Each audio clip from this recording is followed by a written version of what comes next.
বিভূতিভূষণ বন্দ্যোপাধ্যায় বাংলা সাহিত্যের এক অমূল্য রত্ন। তার কলমে ফুটে উঠেছে বাংলার গ্রাম জীবন, প্রকৃতির অপার সৌন্দর্য আর মানুষের সরল জীবন সংগ্রামের গল্প। পথের পাঁচালী, অপরাজিত, আরণ্যক কিংবা ইচ্ছে গাছের কোলাহল, প্রতিটি রচনা আজও পাঠকের হৃদয় ছুঁয়ে যায়। আজকে আমি আপনাদেরকে শোনাব বিভূতিভূষণ বন্দ্যোপাধ্যায়ের লেখা সুলেখা, যা আপনাদের নিয়ে যাবে তার সৃষ্ট জগতের অনেক গভীরে। আমি আরেফিন বসন্ত আর রাজকন্যার পক্ষ থেকে আপনাদের স্বাগতম জানাচ্ছি আমাদের চ্যানেল রহস্যের পৃথিবীতে।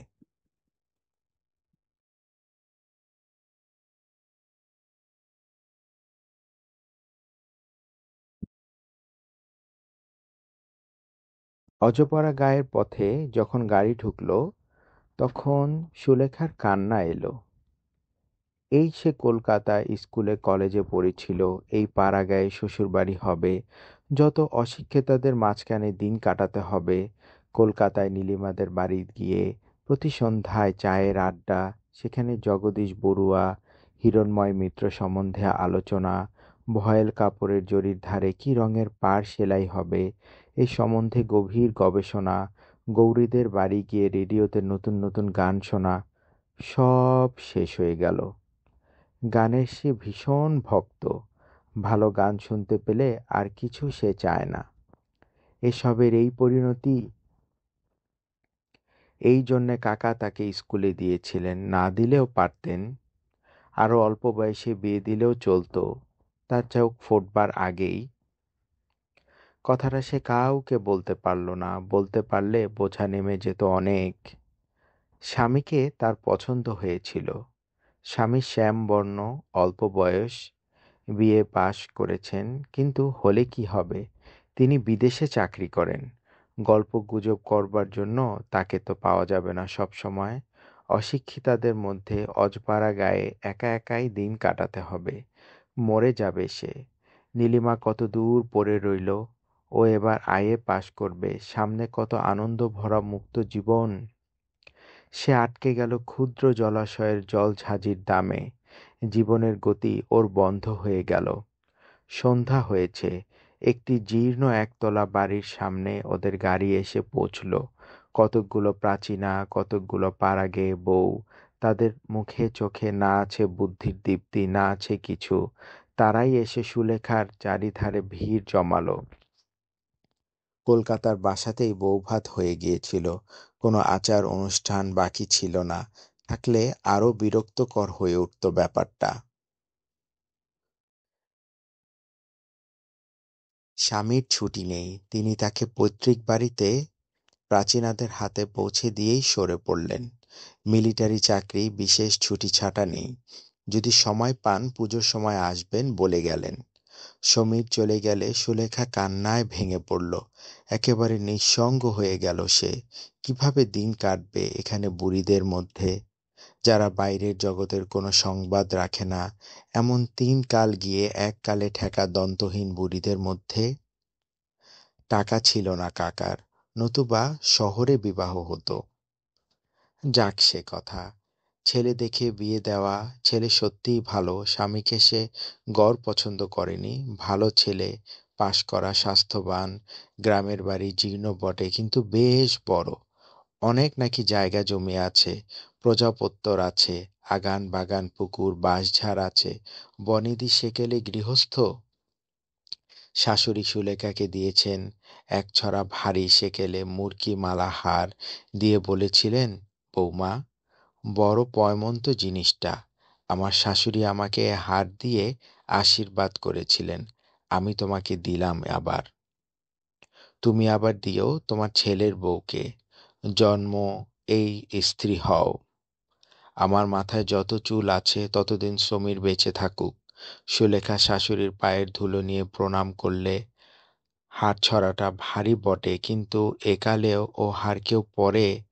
গৌরী কি ভাববে, কলেজের অনুদি কি ভাববে, যদি ও আজ মুরকিমালা হার গলায় দিয়ে কলকাতায় গিয়ে হাজির হয়। দিন ৫-৬ কেটে গেল।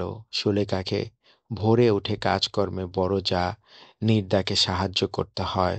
অবশ্য নতুন বউ বলে এখনো কাজের ভার তেমন ঘাড়ে চাপেনি, কিন্তু নির্দাকে দিয়ে সে বুঝতে পারে এ সংসারে পুরনো বউ হয়ে গেলে কি ধরনের খাটুনিটা আশা করা যায়। নির্দা উদয়াস্ত খাটে, টিন টিন ধান সেদ্ধ করে, বোঝা বোঝা খাড় কাচে, খই মুড়ি ভাজে, দুবেলা রান্না করতে আসে। এখন ওরা একবেলার ভার সুলেখার উপর চাপিয়ে দিতে চেষ্টায় আছে বোধহয়, নিতান্ত চক্ষু লজ্জায় বলছে না। সুলেখা রাঁধতে জানে না তা নয়, কিন্তু গেঁয়ো রান্না চচ্চড়ি, শুক্তুনি, মোচার ঘণ্ট, ঝালের ঝোল, বড়ির টক এসব সে রাঁধতে জানে না। তাছাড়া ভালোও লাগে না এসব তার। এভাবে জীবন নষ্ট করার কি কোনো মানে হয়? সুলেখা সুন্দরী মেয়ে, কলেজের থিয়েটারে গতবার মালিনীর পার্ট নিয়েছিল। সুশ্রী চেহারার জন্য আর চমৎকার গানের গলার জন্য যা মানিয়েছিল ওকে। গৌরীর মা টিস্যু শাড়ি পরিয়ে, সোনার গহনা দিয়ে কপালে অলকা তিলকা এঁকে ওকে নিজের হাতে সাজিয়ে দিলেন। ইংরেজি অধ্যাপিকা তরুণী উষাদি গ্রিন রুমে এসে ওকে কিভাবে অভিনন্দিত করলেন, এসব কথা তো আর বছর রবীন্দ্র জন্মোৎসবের দিনের। আজ মনে হচ্ছে কতকাল সেসব দিন শেষ হয়ে গেল। এর চেয়ে তার নাই বা বিয়ে হতো, থাকতো সে উষাদির মতো, নলিনীদির মতো, মিস সেনের মতো, মিস বিধুবালা গাঙ্গুলির মতো অবিবাহিতা, হাতে ভ্যানিটি ব্যাগ ঝুলিয়ে, ছাটা খাটো ছাতা হাতে ট্রাম ধরতে ছুটতো বেলা 10:30টায়। যেখানে খুশি তুমি যাও, সিনেমা দেখো, নাচ গানের জলসা দেখো, ফার্স্ট ক্লাসে নিউ এম্পায়ারে, কি মজা। সকালবেলায় ওর বড় যা এসে বলল, রাঙা বউ, এক কাজ করতে হবে যে। সুলেখা বলল, কি দিদি? কলাইয়ের ডাল নষ্ট হয়ে যাচ্ছে, এগুলো ছাদে গিয়ে রোদে দাও, তারপর বেলা পড়লে ঝেড়ে তুলতে হবে, বুঝলে? বেশ, পারবে তো? করিনি কখনো, তবে চেষ্টা করি। সুলেখা ডাল ছাদে নিয়ে বসে আছে, তারপর আর ডালের কথা ওর মনেই নেই। সুলেখা ডাল ছাদে নিয়ে এসেছে, তারপর আর ডালের কথা ওর মনেই নেই। দুপুরে আহারের পর একটু শোবামাত্র ওর ঘুম এসেছে। বেলা 2টোর সময় কালো ভোমরার মতো মেঘ করে নেমেছে ঝমঝম জল। ও অঘোরে ঘুমোচ্ছে তখন। ঘুম যখন ভেঙেছে তখন সমানে বৃষ্টি হচ্ছে।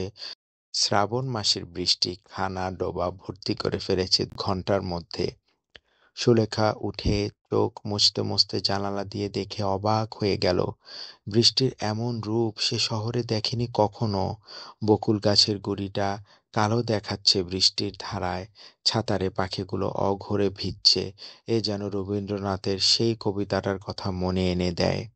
এদের কোনো ব্যবস্থা নেই, এই সময় খেতে হয় গরম গরম চা। সে নতুন বউ, চা তৈরি করতে যেতে পারে না, কিন্তু কারো কি সেদিকে দৃষ্টি আছে, না কেউ কিছু বোঝে? ও মা গো, ওদের বাড়ির বুড়িটা কি করে ভিজছে এই জলে, নারকোল পাতা কুড়োতে। পাড়া গেয়েদের কাণ্ডই আলাদা। এমন সময় ওর যা ঘরে ঢুকে বলল, রাঙা বউ, ডালগুলো তুলেছিলি ছাদ থেকে? সর্বনাশ, সে কথা একদম মনে নেই সুলেখার। লজ্জায় তার মুখ লাল হয়ে উঠল। অপ্রতিভ সুরে বলল, এই যা, সে কথা মনেই নেই দিদি, এক্ষুনি আমি যাচ্ছি ছাদে। লজ্জায় সুলেখার মনে হচ্ছিল সে মাথা কুটে মরে। এইসব অশিক্ষিতার দল তাকে কি রকম আনাড়িই না মনে করছে। তাকে স্মার্ট বলে সবাই জানতো কলেজে। সুলেখা ধর্মর করে উঠে ছুট দিল ছাদের দিকে। ওর যা সস্নেহে ওর দিকে চেয়ে বলল, ছুটতে হবে না রাঙা বউ, বসো বসো। বসবো কি দিদি? ডাল যে ভিজে নষ্ট হয়ে গেল। সে কি এখনো ছাদে আছে ভাই? তুমি ঘুমেচ্ছিলে যখন বৃষ্টি এলো, সে আমি তুলে আনলুম যে। কৃতজ্ঞতায় সুলেখার সুন্দর চোখের দৃষ্টি বিনত হয়ে এলো। সত্যি ভালো লোক বটে তার যা, মজা দেখবার মতো লোক নয়। ও বলল, বাঁচলুম দিদি, ধন্যবাদ, তুমি আমাকে লজ্জার হাত থেকে বাঁচালে। সুলেখার যা মুখে কাপড় দিয়ে হেসে বলল, রাঙা বউয়ের থিয়েটারি ধরনের কথা শুনে হেসে মরি। ও মা গো, এ একটা মস্ত পরাজয়ের দিন বলে সুলেখা মেনে নিল। ডাল কখনো তোলেনি সে, অত শত তার মনে থাকে না পাড়াগাঁয়ের লোকের মতো। সেদিন সন্ধ্যাবেলা ও পাড়ার কামিনী এসে বলল, কি হচ্ছে গো বৌদিদি?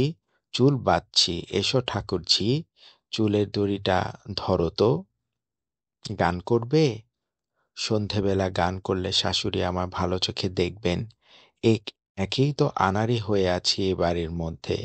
সে হবে না ভাই, তবুও তুমি আজ প্রথম বললে গানের কথা। কেউ বলেনি বুঝি তোমায় বৌদিদি? কে আর বলছে?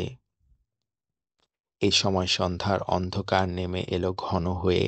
কামিনী চলে যাবার জন্য বাইরে এসে দাঁড়ালো, বলল, চলি আজ বৌদিদি, আরেকদিন আসবো। এক পশলা বৃষ্টি হয়ে গিয়েছে সেদিন বিকেলে। সুলেখার ঘরের জানালার ঠিক বাইরে নেবু গাছে নেবু ফুল ফুটেছে।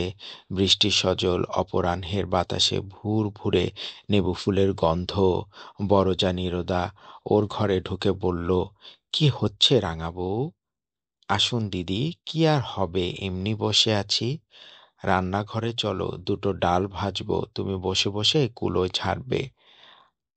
আচ্ছা দিদি, সবসময় এসব কাজ তোমাদের ভালো লাগে? একটু অন্য রকমের কাজ, একটু ভালো কাজ।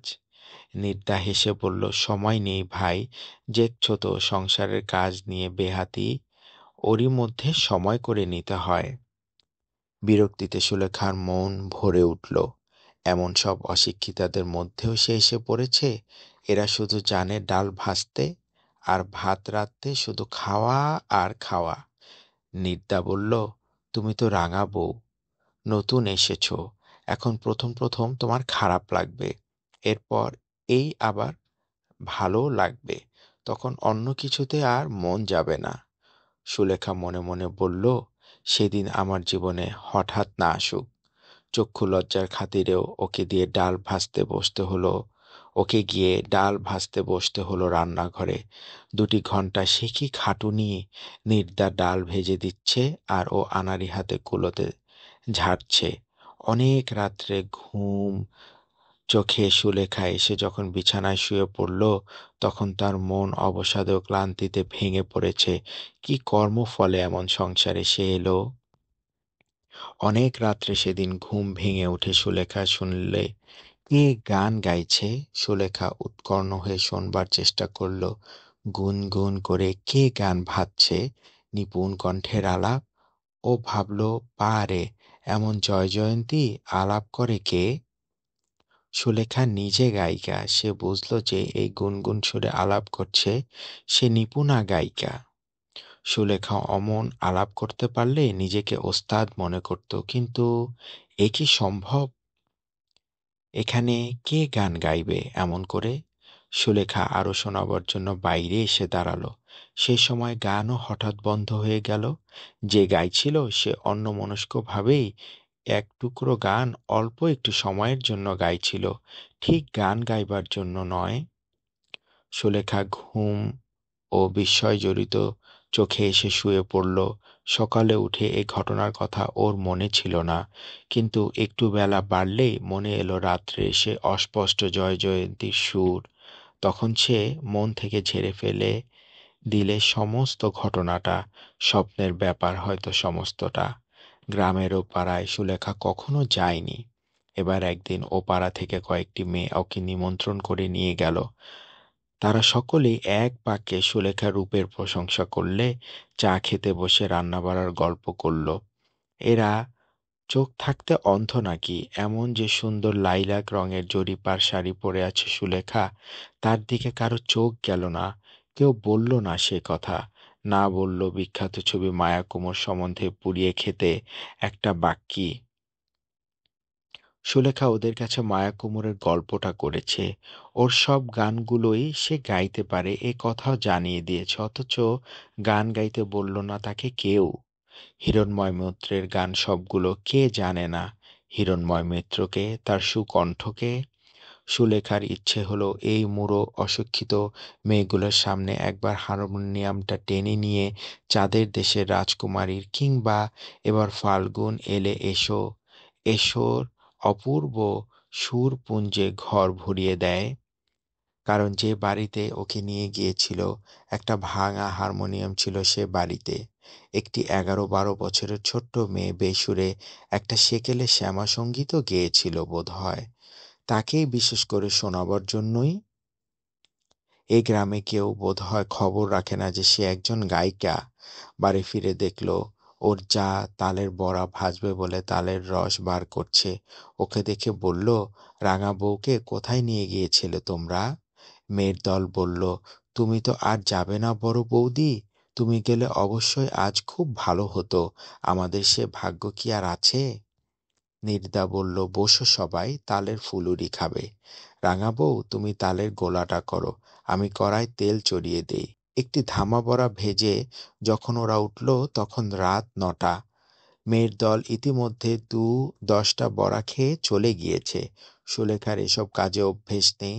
ঠায় বসে থাকা রান্নাঘরের গরমে কতক্ষণ পোষায়। এরা শুধু জানে ভোজনের তরিবৎ করতে সকাল থেকে রাত ১২টা পর্যন্ত। মনে পড়ল, ওদের কলেজের এক অধ্যাপক বলেছিলেন, বাঙালির ঘরে রান্নার বন্দোবস্ত যে ধরনের, তাতে খাটুনি এবং আয়োজন যত বেশি, খাদ্যবস্তুর পুষ্টিকারক গুণ তত নেই। জিভে ভালো লাগানোর দিকে যত লক্ষ্য, খাদ্যের গুণাগুণের দিকে তত লক্ষ্য থাকলে আজ বাঙালির স্বাস্থ্য এত খারাপ হতো কি? বসে বসে শুধু নির্বোধের মতো একরাশ তালের বড়া ভাজা। ওর বড় যা রান্নাঘরে ওকে বলল, রাঙা বউ, আমার ঘর থেকে গামছাখানা নিয়ে এসো না ভাই, গা ধুয়ে দিই গোতলা থেকে, বড্ড গরম লাগছে বড়া ভেজে। সুলেখা বলল, আলো আছে তোমার ঘরে? নেই, হারিকেনটা নিয়ে যাও ভাই। বড় যার ঘরে ঢুকে গামছা খুঁজতে গিয়ে সুলেখার চোখে পড়ল একটি জিনিস। ঘরের ছোট্ট টেবিলটার উপর একখানা খাম পড়ে আছে, অল ইন্ডিয়া রেডিও, ছাপ আছে তার উপরে। খামটাতে লেখা আছে, নীরজা সুন্দরী মিত্র রায়গ্রাম, বাহিরগাছি পোস্ট, জেলা নদিয়া। তাড়াতাড়ি সে খামখানা খুলে ফেলে পড়ল, ১৭ই আগস্ট তারিখে নীরজা সুন্দরী মিত্রের গান আছে রেডিওতে, তারই চিঠি ও কন্ট্রাক্ট ফর্ম। উল্টে পাল্টে দেখল সুলেখা, কোনো ভুল নেই কোথাও, নির্ঘাত রেডিও কন্ট্রাক্টের চিঠি। কিন্তু কার নামে? নীরজা সুন্দরী মিত্র কে? একটা অস্পষ্ট সন্দেহ ওর মনে জাগল। তাই যদি হয়? তখনই সে রান্নাঘরে ছুটে এসে চিঠিখানি দেখিয়ে বলল, এ কার চিঠি দিদি? নীরজা সুন্দরীকে। ওর যা তাচ্ছিল্য স্বরে হাসি হেসে বলল, দূর, ও আবার তুমি দেখতে গিয়েছ? আমারই নাম। নীরজা থেকে পাড়াগাঁয়ে সবাই বলে নীরদা। কিন্তু মিত্র কেন? ঘোষ হবে তো। বিয়ের আগের নামটাই চলে আসছে রেডিও অফিসে। ওরা আর বদলায়নি। ও কিছু নয় ভাই, রেখে দে। ঠাকুরপোকে বারণ করে দিয়েছিলাম, নতুন বউকে একথা বলো না, আমার লজ্জা করে। তাছাড়া আমার দাদার বারণ ছিল, শ্বশুরবাড়ির গ্রামে এসব কথা জানালে কি কি বলবে। দাদা আমাকে গান শিখিয়েছিলেন কিনা, হিরণময় মিত্র, নাম শুনেছ বোধহয়। বিখ্যাত গায়ক হিরণময় মিত্রের ছোট বোন ও শিষ্যা সুগায়িকা নীরজা সুন্দরী মিত্র তার সামনে বসে তালের বড়া ভাজছে। সুলেখা শ্রদ্ধায় ও স্নেহে নিজের আঁচল দিয়ে বড় জার মুখ মুছে দিতে দিতে বলল, একদিন দিদি জয় জয়ন্তী ভাজছিলেন তাহলে আপনি অনেক রাতে? ঘুমের ঘোর শুনে সেদিন পায়ের ধুলো দিন দিদি, তখন আমি ধারণাই করতে পারিনি। এতদিন বলা উচিত ছিল আমাকে, আমি কি করে জানবো?